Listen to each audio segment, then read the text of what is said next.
at that point, I didn't really realize what was going on, and I went along, and I went to one of their meetings, and they turned around and said, they told me you had a near death experience. I said, oh, okay, that's what it is.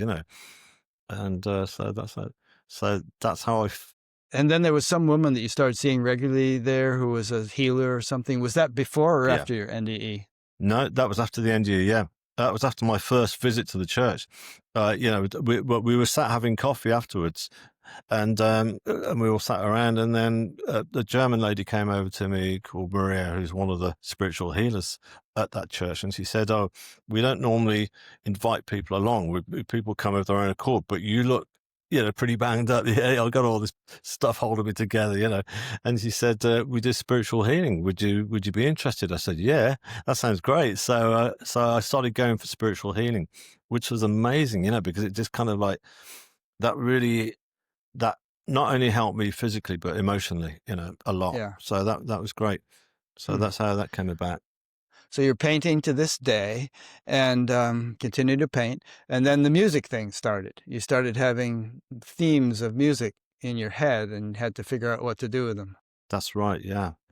And again, this sprung from because some of the spiritual healers, you'd have two or three healers working on you, if you like, and some of them would be clairvoyant, and they'd just give a few little messages at the end. They'd say, "Oh, I saw like a blue light coming through your heart chakra or whatever," And then I started to see this theme that was being repetitive.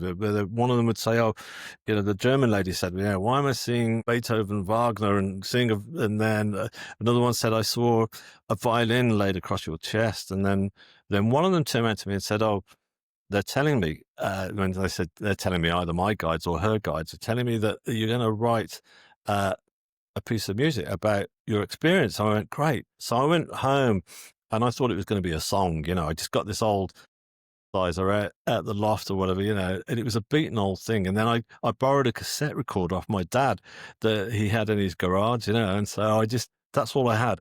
And I started to try and write this song, and that wasn't coming together like the paintings. I thought, this isn't happening in the same way.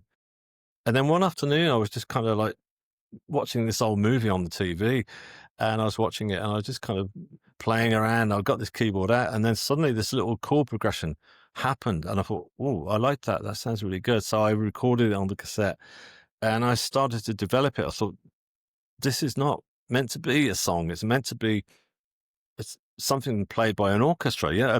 And so I thought, that's where I'm taking it. And I had that same sense of like, nothing was going to stop me, just like the paintings. I thought, let's go, So I started to develop that on this little cheap old synthesizer, And one of the people who used to come in and have yoga sessions was she played cello in the local orchestra, and we became friends. She was quite spiritual, and we used to go for coffee. So I started telling her about this piece of music, and she laughed and said, "Oh, maybe we could perform it," And I thought, wow, yeah, why not? That'd be great.